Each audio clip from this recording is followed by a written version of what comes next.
દેશના આગામી ઉપરાષ્ટ્રપતિની ચૂંટણી માટે મતદાન સમાપ્ત થઈ ગયું છે તેમજ મતગણતરી પણ શરૂ થઈ ગઈ છે। ઉપરાષ્ટ્રપતિ પદ માટે એનડીએના ઉમેદવાર જગદીપ ધનખડ અને વિપક્ષી ઉમેદવાર માર્ગારેટ આલ્વા વચ્ચે મુકાબલો છે। ઉપરાષ્ટ્રપતિની ચૂંટણીમાં લગભગ 93% મતદાન નોંધાયું। અધિકારીઓએ જણાવ્યું કે 50થી વધુ સાંસદોએ તેમના મતાધિકારનો ઉપયોગ કર્યો નથી। અધિકારીઓએ જણાવ્યું કે કુલ 780 સાંસદોમાંથી 725 સાંસદોએ આજે 5 વાગ્યા સુધીમાં મતદાન કર્યું। તૃણમૂલ કોંગ્રેસે ચૂંટણીથી દૂર રહેવાના નિર્ણયની જાહેરાત કરી હતી।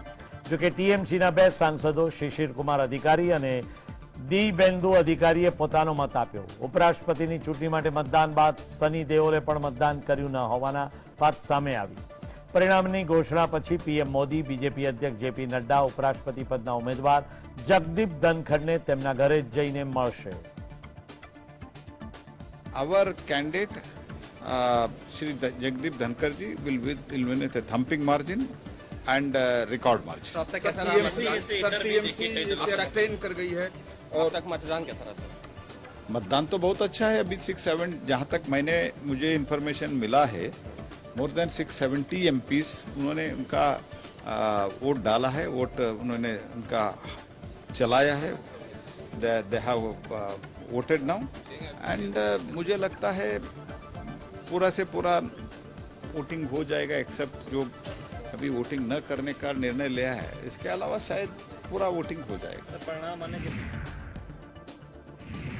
નેશનલ હેરલ્ડ મની લોન્ડરિંગ કેસમાં એન્ફોર્સમેન્ટ ડિરેક્ટોરેટે સોનિયા અને રાહુલ ગાંધીની ફરી પૂછપરછ કરી શકે છે। સૂત્રોના જણાવ્યા અનુસાર ઈડીએ કહ્યું કે તેમની પાસે મજબૂત માહિતી છે। યંગ ઇન્ડિયન એસોસિએટ જર્નલ લિમિટેડની કહેવાતી નજીવી બંધ કંપનીઓ પાસેથી ભંડોળ મેળવવાનું ચાલુ રાખ્યું છે। તાજેતરમાં નેશનલ હેરાલ્ડ કેસમાં ઈડીએ દિલ્હી સહિત અનેક સ્થળોએ દરોડા પાડ્યા હતા। આ દરમિયાન કેટલાક દસ્તાવેજો તપાસ એજન્સીના હાથમાં છે।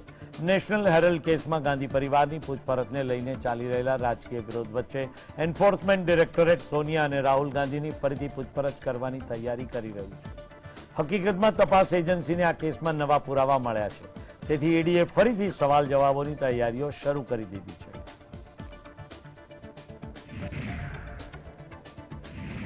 તો આ તરફ દેશભરમાં મોંઘવારી અને બેરોજગારી મુદ્દે કોંગ્રેસના પ્રદર્શન બદલ અનેક નેતાઓ સામે કેસ નોંધાયા। દરમિયાન કોંગ્રેસના નેતા રાહુલ ગાંધીએ વડાપ્રધાન નરેન્દ્ર મોદી પર નિશાન સાધતા કહ્યું કે મોંઘવારી અને બેરોજગારીના ડબલ એન્જિનની એક પણ ભારતીય બચ્યો નથી।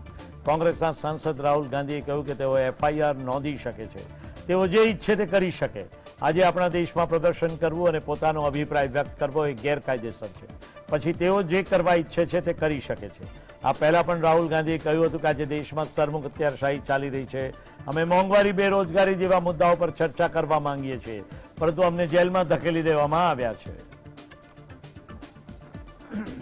Today in our country, protesting is illegal, voicing your opinion is illegal, so they can do whatever they want. So what you have to say about I've said what I had to say. Thank you. પૂર્વ કેન્દ્રીય મંત્રી RCP સિંહ પર જેડીયુએ મોટો આરોપ લગાવ્યો। જેડીયુનું કહેવું છે કે આરસીપી સિંહ પાર્ટીમાં રહેતા કરોડો રૂપિયાની અગણ્ય સંપત્તિ પોતાના અને પોતાના પરિવારના નામે કરી દીધી છે। બિહાર જેડીયુના અધ્યક્ષ ઉમેશસિંહ કુશવાહાએ આરસીપી સિંહને કારણ જણાવો નોટિસ મોકલીને અખૂટ સંપત્તિઓ અને અનિયમિતતાઓ પર જવાબ માંગ્યો છે। જેડીયુની આ નોટિસથી બિહારના રાજકારણમાં ઘમાસાણ મચ્યું છે। જેડીયુના રાષ્ટ્રીય અધ્યક્ષ આરસીપી સિંહના લાંબા સમયથી પાર્ટી હાઈકમાન્ડ સાથે ખરાબ સંબંધો છે। આ કારણથી તેમને રાજ્યસભાની ટિકિટ ન મળી અને પછી કેન્દ્રીય પ્રધાન પદ પણ ગુમાવવું પડ્યું। હાલમાં આરસીપી સિંહ પાર્ટી અને સરકારમાં કોઈ હોદ્દો ધરાવતા નથી। હવે જેડીયુ નેતૃત્વએ તેમના પર ગંભીર આરોપ લગાવ્યા છે। પ્રદેશાધ્યક્ષ દ્વારા આરસીપી સિંહને લખેલા પત્રમાં કહેવામાં આવ્યું છે કે નાલંદા જિલ્લાના 2 જેડીયુ નેતાઓએ પુરાવા સાથે તેમની વિરુદ્ધ ફરિયાદ કરી છે। તેમાં કહેવામાં આવ્યું છે કે આરસીપી સિંહે તેમના અને તેમના પરિવારના નામ પર વર્ષ 2013થી 22ની વચ્ચે અચલ સંપત્તિ ભેગી કરી છે।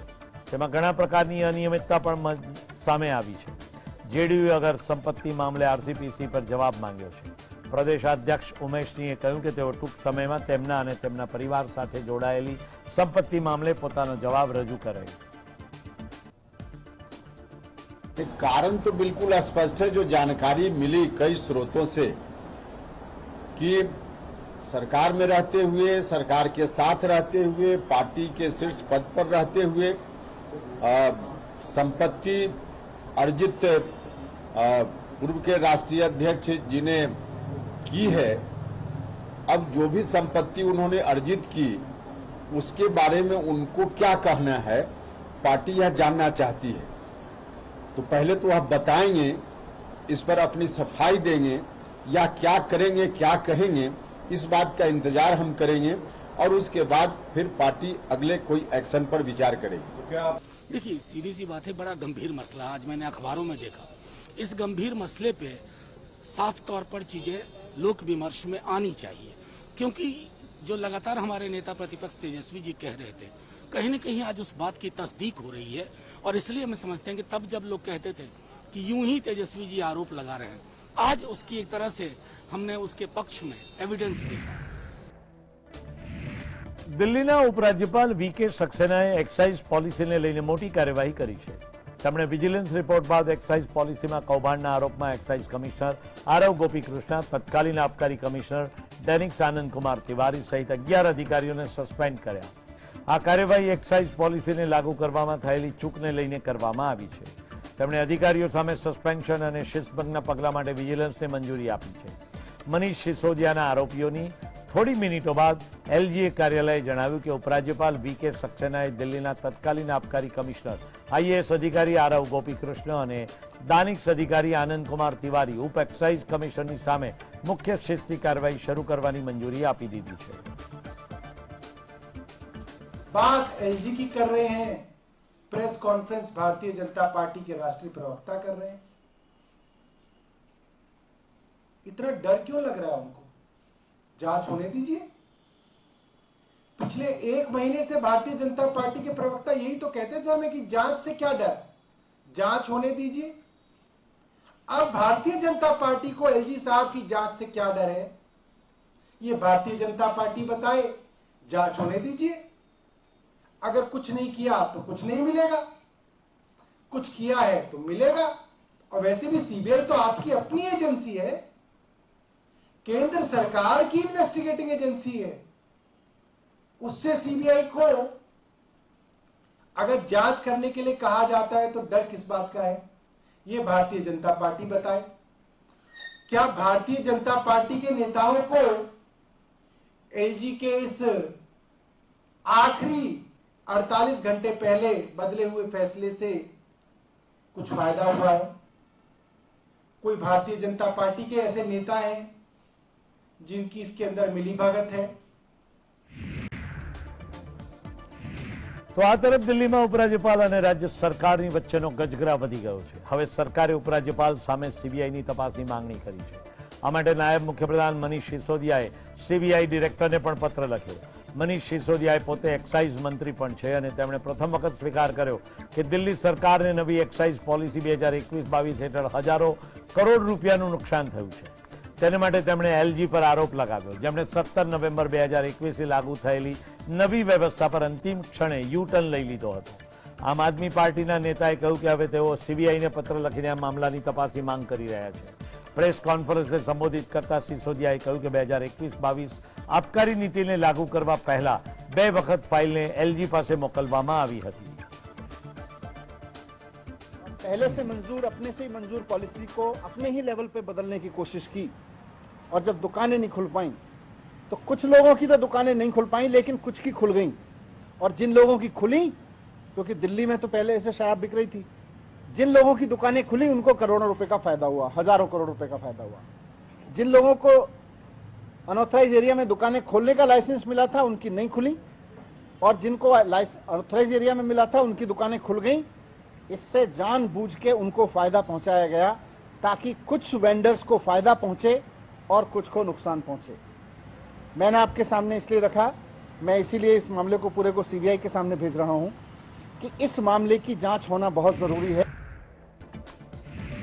પાત્રા ચોલ કૌભાંડમાં શિવસેનાના સાંસદ સંજય રાઉતના પત્ની વર્ષા રાઉતની શનિવારે ઈડી દ્વારા પૂછપરછ હાથ ધરવામાં આવી. ઈડીના સૂત્રોએ જણાવ્યું કે શનિવારે વર્ષા રાઉત અને સંજય રાઉતને સામસામે બેસાડીને પૂછપરછ કરવામાં આવી.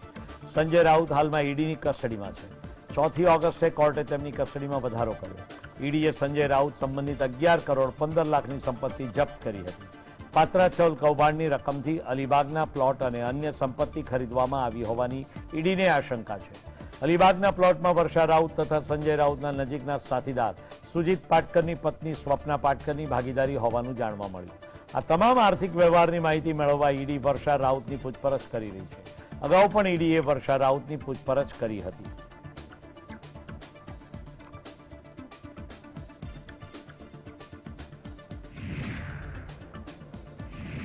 પશ્ચિમ બંગાળમાં શિક્ષકોની ભરતીના કૌભાંડમાં પૂર્વ મંત્રી પાર્થ ચેટર્જી અને અર્પિતા મુખર્જીની ધરપકડ બાદ એક પછી એક સ્ફોટક ખુલાસા થઈ રહ્યા છે. પાર્થ ચેટર્જી અને અર્પિતા મુખર્જી બોગસ કંપનીઓ ધરાવે છે તેવું તો ઈડીની તપાસમાં સામે આવ્યું છે. પણ હવે એવી પણ જાણકારી ઈડીને મળી છે કે આ બંનેના નામે ઓછામાં ઓછા 50 જેટલા બેંક એકાઉન્ટ પણ છે. પાર્થ ચેટર્જી અને અર્પિતા મુખર્જી પાસેથી મળેલી જાણકારી બાદ હવે ઈડી દ્વારા બેંકો પાસે પણ ડિટેલ માંગવામાં આવી રહી છે. ઈડીની તપાસ કરી રહી છે અને આ બેંક એકાઉન્ટ થકી કાળા નાણાંને સફેદ કરવાનું ષડયંત્ર ચાલી રહ્યું છે. આ બંને પાસે સંખ્યાબંધ બોગસ કંપનીઓ છે અને તેના થકી થયેલા નાણાકીય વ્યવહારોની પણ ચકાસણી થઈ રહી છે. આ ખાતાઓમાં 8 કરોડ રૂપિયા છે જે ઈડીએ જપ્ત કર્યા છે.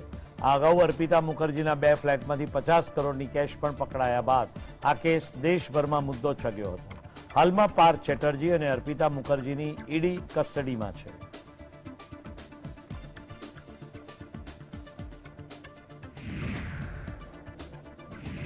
તો આ તરફ નોઈડાની એક પણ પોસ્ટ સોસાયટીમાં મહિલા સાથે દુર્વ્યવહાર અને મારપીટ કરવાનો આરોપી શ્રીકાંત ત્યાગી ચર્ચામાં આવ્યો છે.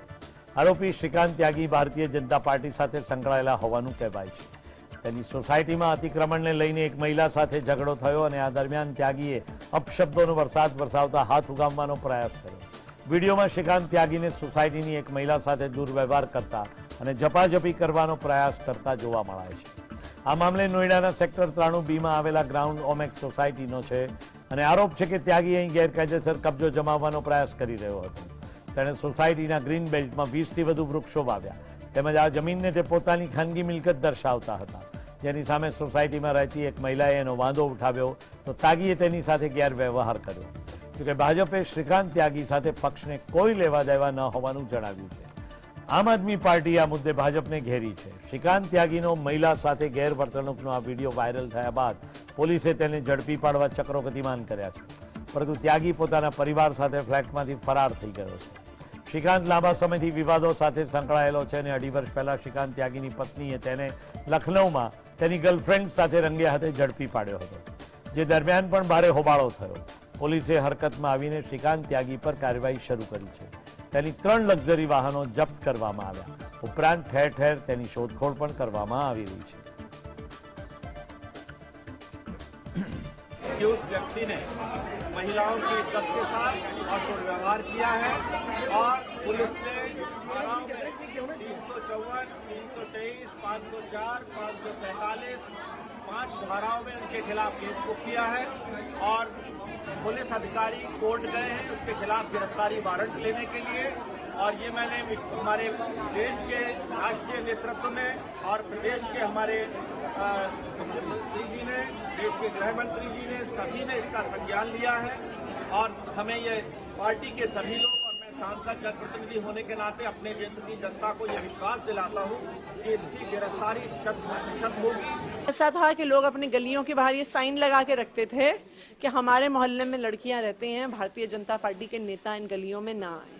भारतीय जनता पार्टी के नेताओं की गुंडागर्दी, उनकी महिलाओं के साथ अभद्रता, महिलाओं के साथ बलात्कार, महिलाओं के साथ हिंसा की एक पूरी कतार है भारतीय जनता पार्टी के अलग अलग नेताओं पे. ये नहीं कि सिर्फ एक नेता या 2 नेता. तो इसलिए अगर भारतीय जनता पार्टी के किसी नेता ने महिला से अभद्रता की है तो इस पर कोई अचंभा नहीं होगा. કર્ણાટકના મુખ્યમંત્રી બસવરાજ બોમ્મઈને કોરોના સંક્રમિત થયા છે ને તેમણે પોતે જ શનિવારે તેની જાણકારી આપી છે. બોમ્મઈએ કહ્યું કે તેઓ કોરોનાથી સંક્રમિત થયા છે ને તેમનામાં હળવા લક્ષણો પણ છે. તેમણે પોતાનો દિલ્હી પ્રવાસ રદ કરી દીધો.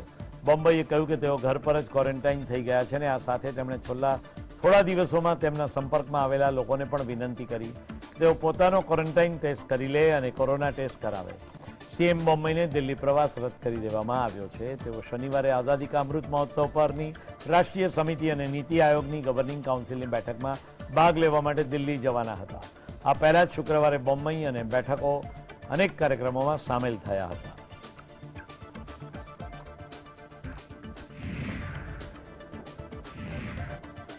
તો આ તરફ શ્રીલંકાની સરકારે હમ્બનટોટા બંદર પર ચીનના સ્પેસ સેટેલાઇટ ટ્રેકર જહાજ યુઆન વાંગ 5 ને પ્રવેશવા મનાઈ ફરમાવી. ચીની જાસૂસી જહાજ 11 ઓગસ્ટે શ્રીલંકાના હમ્બનટોટા પર ઈંધણ ભરવાનું હતું અને 17 ઓગસ્ટે રવાના થવાનું હતું. જાસૂસી જહાજ તરીકે નિયુક્ત યુઆન વાંગ 5 2007માં બનાવવામાં આવ્યું અને તેની ક્ષમતા 11,000 ટન છે.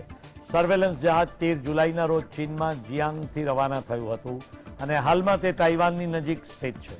મરીન ટ્રાફિક વેબસાઇટ અનુસાર આ જહાજ હાલમાં દક્ષિણ જાપાન અને તાઇવાનના ઉત્તર પૂર્વ વચ્ચે પૂર્વ ચીન સમુદ્રમાં છે. તાજેતરમાં જ ભારતે શ્રીલંકાના હમ્બનટોટા બંદર પર એક વિશાળ ચીનના જહાજના આગમનની માહિતી પર પોતાનો સખત વાંધો વ્યક્ત કર્યો હતો. ભારતના વિદેશ મંત્રાલયે સ્પષ્ટપણે કહ્યું કે તે તેની સુરક્ષા અને આર્થિક હિતોની અસર કરતી કોઈપણ ઘટનાઓ પર નજીકથી નજર રાખે છે. આ પછી આર્થિક સંકટનો સામનો કરી રહેલા શ્રીલંકાને પોતાના દેશની આર્થિક સ્થિતિની ચિંતિત થવા લાગી અને શ્રીલંકાએ પણ જાણે કે ભારતે મુશ્કેલી સમયમાં તેને સાથ આપ્યો હતો, માટે ચીન તરફથી મદદના નામે કંઈ મળ્યું નથી. આવી સ્થિતિમાં એમ કહી શકાય કે શ્રીલંકાને ભારતની નારાજગી સામે ઝૂકવું પડ્યું હતું.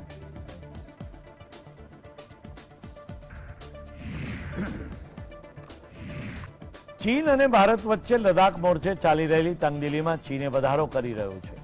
ચીનની વાયુસેનાના વિમાનોએ તાજેતરમાં જ બંને દેશો વચ્ચેનો નો ફ્લાય ઝોનનું ઉલ્લંઘન કર્યું. બંને દેશના લશ્કરી અધિકારીઓ વચ્ચેની બેઠકમાં ભારતીય વાયુસેનાએ તેની સામે વાંધો પણ રજૂ કરી દીધો. જોકે ભારત માટે ચિંતાની વાત એ છે કે ભારતને ઘેરવા માટે ચીન બહુ પદ્ધતિસર હવાઈ ચક્રવ્યૂહ રચી રહ્યું છે. છેલ્લા 2 વર્ષમાં ભારતની સરહદને અડીને આવેલા તમામ એરબેઝને અપગ્રેડ કરવામાં આવ્યા છે. પૂર્વ લદ્દાખમાં LAC પાસે ચીનના લડાકુ વિમાનો રોજ 2 થી 3 વખત ઉડાન ભરે છે. ચીની વાયુસેનાની હરકતોને કારણે ભારતીય વાયુસેનાને પોતાના મિરાજ 2000 અને MiG-21 ફાઇટર્સને સરહદની નજીક ખસેડવા પડ્યા છે. તો બીજી તરફ ચીને પોતાના હોટન, કાશગર, કારથુઆ, સિગ્ગાત્સે જેવા એરબેઝ પર રનવેની લંબાઈ વધારી, મજબૂત શેલ્ટર બનાવ્યા અને ફ્યુઅલ સ્ટોરેજની સુવિધાઓ પણ અપગ્રેડ કરી છે. તેનો અર્થ એ થાય છે કે ચાઇનીઝ એક્સપોર્ટ્સ હવે અહીંયા પોતાના J-11, J-8 fighters, long range bombers અને જાસૂસી વિમાનો તૈનાત કરી શકે એમ છે. તેના જવાબમાં ભારતે પોતાના ઉત્તર તરફની સીમાના તમામ એરબેઝને એલર્ટ કરી દીધા છે, જ્યાં મિરાજ 2000ની સાથે સાથે MiG-29, સુખોઈ 30, MKI અને જગુઆર વિમાનો પણ તૈનાત છે.